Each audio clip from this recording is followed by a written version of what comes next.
Good afternoon બાળકો.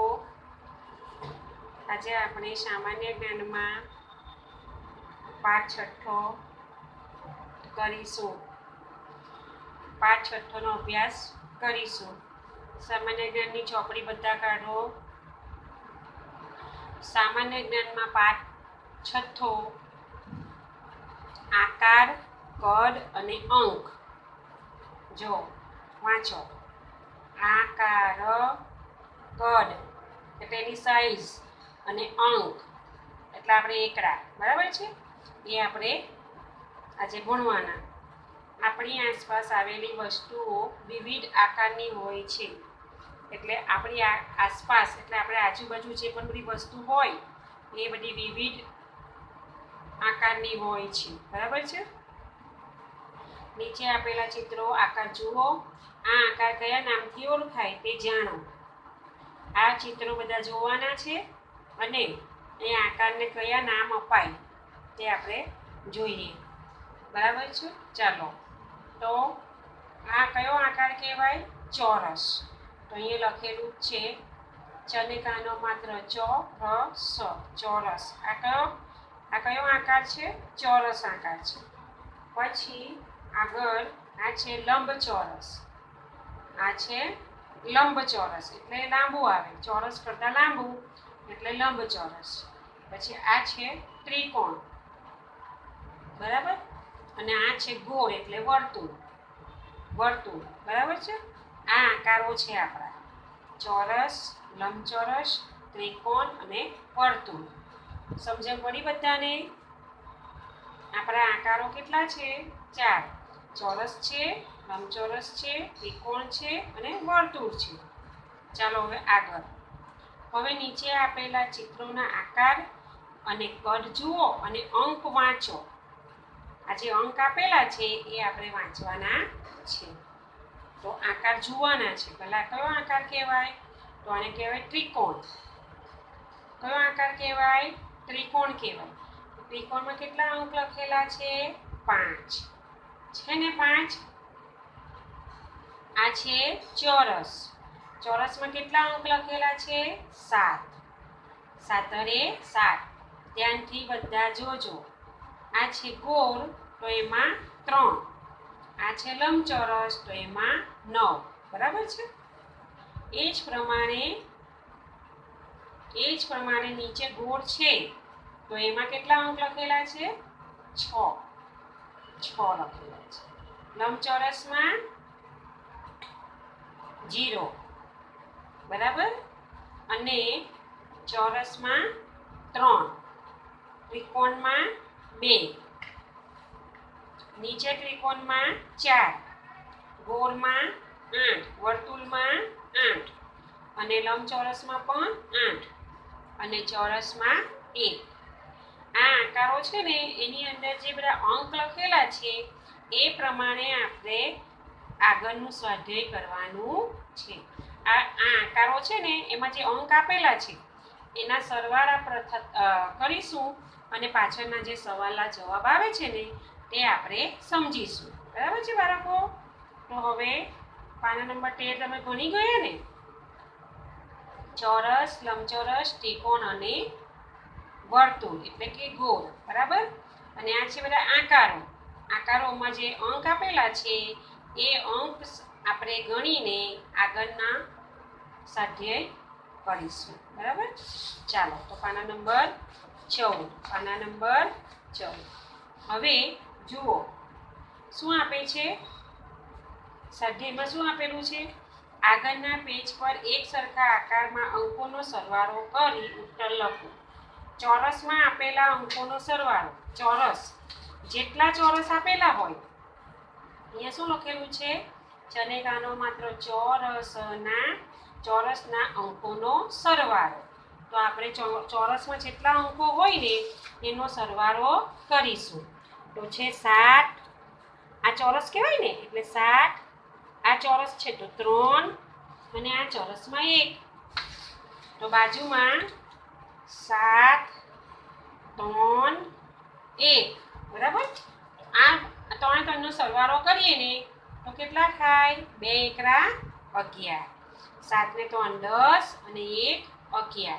તો અહીંયા લખવાનું 2 એકરા 11. બરાબર છે. પછી આપણે આ સાફ કરી નાખવાનું.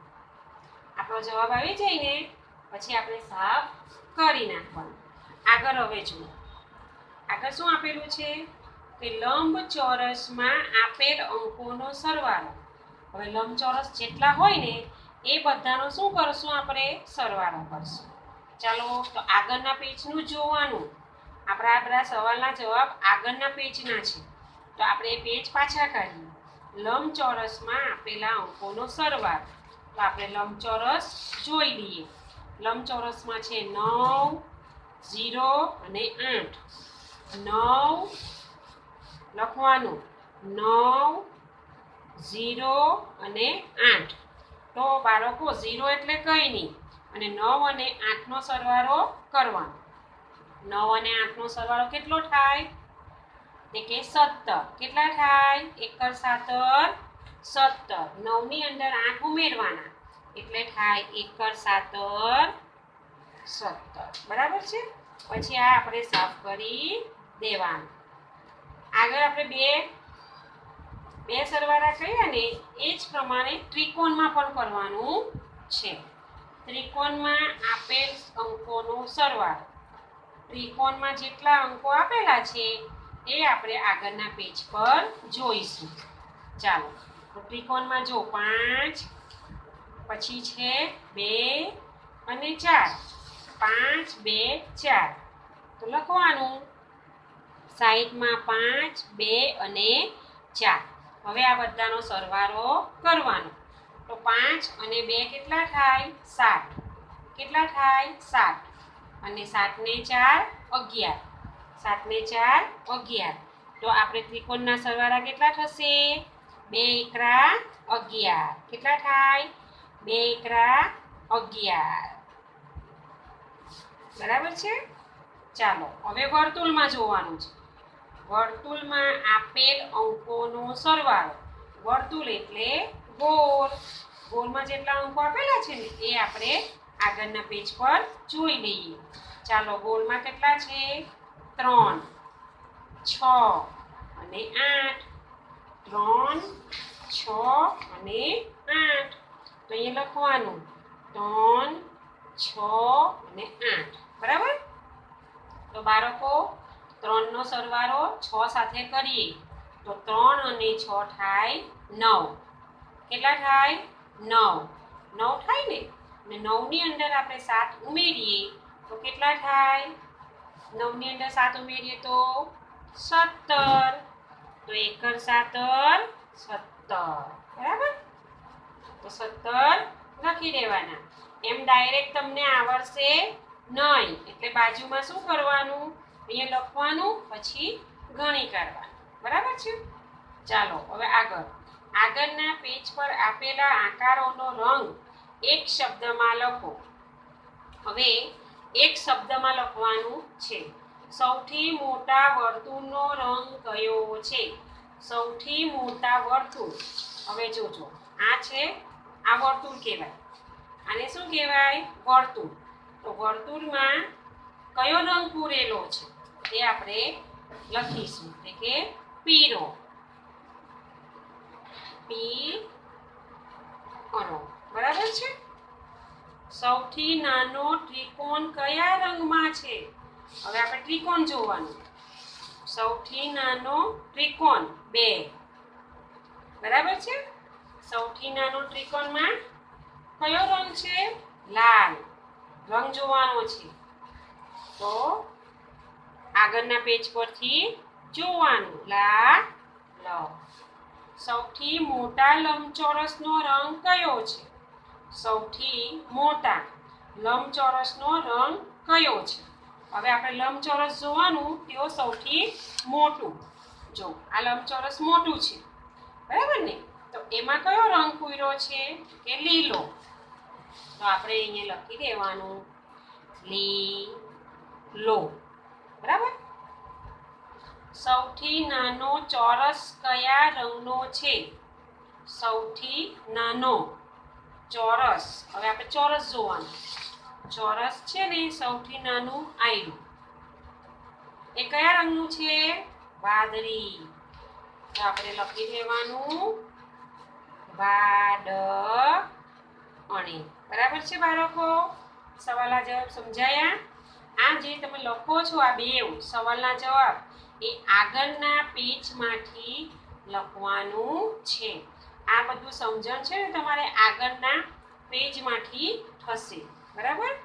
ચાલો હવે અહીંયા વસ્તુનું કદ નાનું કે મોટું હોઈ શકે ને? હા, દાખલા તરીકે આ મોટું માટલું છે તો આ નાની કુલડી છે. બરાબર? આ કુલડી નાની છે અને આ માટલું મોટું છે. આ ઝાડ જો આ વૃક્ષ છે એકદમ મોટું તો આપણો છોડ કેવો છે? આ નાનો. આ છે બંગલો મોટો તો ઝૂંપડી નાની. વાઘ મોટો તો બિલાડી નાની. બિલાડી છે નાની. એટલે આમાં શું જોવાનું આપણે? આ બધી વસ્તુ છે ને એ નાની અને મોટી હોઈ શકે છે. આપણે પણ આપણે નાના છીએ તો મમ્મી પપ્પા મોટા છે. બરાબર ને? એ જ પ્રમાણે આમાં પણ ઝાડ મોટું છે, છોડ નાનું છે. બંગલો મોટો છે તો ઝૂંપડી નાની છે. વાઘ મોટો તો બિલાડી આપણી નાની. બરાબર છે? તો આપણે શું જોયું? વસ્તુનું કદ જોયું. ને કદમાં શું જોયું? નાનું અને મોટું. તો હવે અહીંયા વસ્તુનું કદ જાડું કે પાતળું પણ હોઈ શકે. બરાબર ને? હવે તમને ખબર છે કે સોય કેવી આવે? એકદમ પાતળી આવે. બરાબર ને? હા, તો દીવાસળી એનાથી જાડી આવે. બરાબર ને?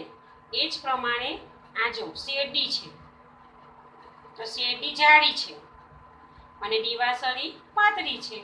કારણ કે આ મોટી છે, વધારે પડતું એનું કદ મોટું છે, જાડું છે અને આ દીવાસળીનું કદ નાનું હોય એટલે એ પાતળી છે. દૂધી જો કદમાં કેવી છે? જાડી છે અને આપણો ભીંડો પાતળો છે. આ બેનું સરખામણી કરીએ તો ભીંડો પાતળો અને દૂધી જાડી. બરાબર છે? દીવાસળી પાતળી અને શેરડીનો શેઠો જાડો. જાડું અને પાતળું. બરાબર? જાડું અને પાતળું. આગળ આપણે નાનું મોટું જોયું, અહીંયા આપણે કદમાં જાડું અને પાતળું જોયું. તો બાળકો હવે આપણે સ્વાધ્યાય 2 જોઈ લઈએ. નીચે આપેલી દરેક જોડીમાં જે વસ્તુ કદમાં નાની હોય તેની નીચે ચોકડી કરવાની. હવે જો કદમાં નાની, આ કદમાં જે નાની છે ને તેમાં આપણે ફક્ત એકમાં જ ચોકડી કરવાની છે. તો આ જો આ સિંહ છે ને એ કદમાં મોટો હોય તો આપણે આ બકરી ઘેટું છે ને બકરી એ નાની છે તો આપણે એ નાની વસ્તુ હોય એ ત્યાં ચોકડી કરીશું. સમડી અને પોપટ તો સમડી કદમાં મોટી અને પોપટ નાનો. બરાબર? તો નાની કદમાં છે એટલે શું કરીશું? ચોકડી. બરાબર? એ જ પ્રમાણે આ છે ખટારો અને આ છે મોટર ગાડી. તો મોટર ગાડી શું કહેવાય? કદમાં નાની. ત્યારે એમાં આ છે ખટારો છે ને એ મોટો કહેવાય. બરાબર? એકદમ મોટો કહેવાય. મોટર ગાડી નાની કહેવાય. તો આપણે નાની વસ્તુ પર શું કરવાનું? ચોકડી. હવે આગળ છે હાથની ઘડિયાળ. આપણે હાથમાં પહેરીએ ને ઘડિયાળ, એ ઘડિયાળ અને આ છે દિવાલની ઘડિયાળ. તો હાથની ઘડિયાળ નાની કહેવાય. એ આપણે હાથમાં પહેરીએ ને એ નાની કહેવાય અને દિવાલ પર જે ટીંગાડીએ છીએ સમય જોવા માટે ઘડિયાળ, દિવાલ ઘડિયાળ, એ કેવી આવે? મોટી આવે. બરાબર ને? તો આપણે કાંડા ઘડિયાળ છે ને હાથમાં પહેરીએ તેની પર ચોકડી કરીશું. બરાબર છે? આગળ નીચે આપેલી દરેક જોડીમાં કદમાં જાડી હોય તેની નીચે ખરું કરો. હવે જાડું, આમાં શું જોવાનું છે? જાડું. બરાબર? જાડું અને પાતળું જોવાનું છે. જાડી હોય તેની નીચે ખરાની નિશાની કરો. હવે આ બોલપેન છે અને આ છે ટાંકણી. બોલપેન અને ટાંકણી. તો આ બોલપેન છે ને એ ટાંકણી કરતાં સાઈઝમાં જાડી છે. બરાબર? એટલે કડમાં શું છે? જાડી કહેવાય. ત્યાં શું કરવાનું? ખરું કરવાનું. આ છે પેન્સિલ અને આ છે વાંસ. તો વાંસ છે ને એ જાડો કહેવાય અને આપણી પેન્સિલ પાતળી કહેવાય. બરાબર? તો આપણે વાંસ જાડો છે ને તો એની પર શું કરીશું? ખરું કરીશું. આગળ આ છે હાથીના પગ અને આ છે હરણના પગ. તો હરણના પગ પાતળા છે અને હાથીના પગ જાડા છે. તો આપણે જાડા વસ્તુ પર શું કરવાનું? ખરું. આ છે આપણો અંગૂઠો. શું છે? અંગૂઠો. અને આ છે આંગળી. તો આંગળી પાતળી કહેવાય અને અંગૂઠો જાડો કહેવાય. તો જાડો અંગૂઠો છે ને તો આપણે જાડી વસ્તુ પર શું કરવાનું? ખરું. સમજણ પડી બધાને? સમજણ પડી બધાને? ફરીથી એકવાર આપણે જોઈ લઈએ. તો ચોપડી તમે સામાન્ય જ્ઞાનની ચોપડી કાઢો અને પાના નંબર 13 આકાર, કદ અને અંક. જેમાં જે આકારો આપ્યા છે તેમાં શું છે? રંગ પૂરેલા છે અને આ જે બધા આકારો છે ને એમાં અંક લખેલા છે. આ અંક પ્રમાણે આપણે પાછળનું આ સ્વાધ્યાય કર્યું. આ અંક છે ને એ અંક પ્રમાણે આપણે પાછળનું સ્વાધ્યાયનું સરવાળા કરીને જવાબ લખ્યા. બરાબર છે? ચોરસમાં આપેલા અંકોનો સરવાળો 11 થાય. લંબચોરસના અંકોનો સરવાળો 17 થાય. ત્રિકોણના અંકોનો સરવાળો 11 અને વર્તુળમાં આપેલામાં 17. એ આપણે આગળના પેજ પરથી કર્યું. બરાબર છે? આ સવાલના જવાબ પણ શું છે? આગળના પેજ પરથી જ લખાશે. સૌથી મોટો વર્તુળમાં પીળો રંગ છે તો નાનો લાલ રંગ છે. મોટા લંબચોરસમાં લીલો રંગ છે અને નાના ચોરસમાં વાદળી છે. ને અહીં આપણે કદ નાનું અને મોટું જોયું. બરાબર ને? તો આ છે આપણી માટલી. શું છે? માટલી. અને આ છે નાની એવી કુલડી. બરાબર? તો આ માટલું મોટું અને આ કુલડી નાની. આ વૃક્ષ મોટું તો આ છોડ નાનો. બરાબર? બંગલો મોટો તો ઝૂંપડી નાની. વાઘ મોટો તો બિલાડી નાની. તો બાળકો અહીંયા આપણે કદમાં નાનું અને મોટું જોયું. નાનું અને મોટું જોયું. બરાબર છે? વસ્તુની કદનું જાડું કે પાતળું જોવાનું છે. અહીંયા આપણે શું જોઈશું? જાડું અને પાતળું જોઈશું. તો શેરડી કેવી છે? જાડી છે. તો એની સરખામણીમાં દીવાસળી પાતળી છે. દૂધી જાડી છે તો ભીંડો પાતળો છે. હવે અહીંયા આપણે જે વસ્તુ બધું જોયું ને એનામાંથી આપણે આ સ્વાધ્યાય 2 કરવાનું. બરાબર છે બાળકો? અહીંયા આપણે કદમાં નાનું જોયું. જે વસ્તુ નાની છે તેની પર આપણે ચોકડી કરી. ફક્ત એકમાં જ ચોકડી કરવાની છે કારણ કે એ સૂચના આપી છે કે જોડીમાં જે વસ્તુ નાની હોય ત્યાં ચોકડી કરો. બરાબર છે? અને જોડીમાં જે વસ્તુ જાડી હોય, આ જાડી વસ્તુ જોઈ તો ત્યાં શું કરવાનું છે? ખરું કરવાનું છે. શું કરવાનું છે? ખરું છે. બરાબર છે બાળકો? સમજાઈ ગયું બધાને? એક વખત ફરી સમજાવું કે ચાલશે? આ સ્વાધ્યાય દરેક જણાએ નોટમાં લખવાનું છે. સ્વાધ્યાય 1 નોટમાં, લેસન નોટમાં કરો. બરાબર છે? અને આ સ્વાધ્યાય 2 એ પણ મમ્મી પાસે ચિત્ર દોરાવાના. લેસનમાં નોટમાં લખો. બરાબર છે બાળકો?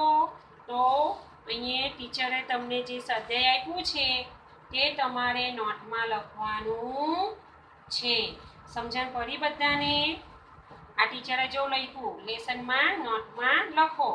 આ ચિત્ર છે ને એ તમારે મમ્મી પાસે અથવા કોઈની પાસે દોરાવી દેવાનું અને સૂચના પણ લખાવી દેવાની. તમારે ફક્ત ખરું ખોટું એવું કરી શકો છો. બરાબર છે બાળકો? તો સામાન્ય જ્ઞાનમાં અહીંયા આપણે પાના નંબર 15 સુધી કર્યું એ તમારે નોટમાં 14 અને 15 નોટમાં લખી દેવાનું અને મમ્મી પાસે લખાવજો અને ખરું ખોટું જાતે કરજો. ચાલો તો બાળકો, ઘરે રહેજો, હસતા રહેજો અને લેસન કરતા રહેજો. Bye bye.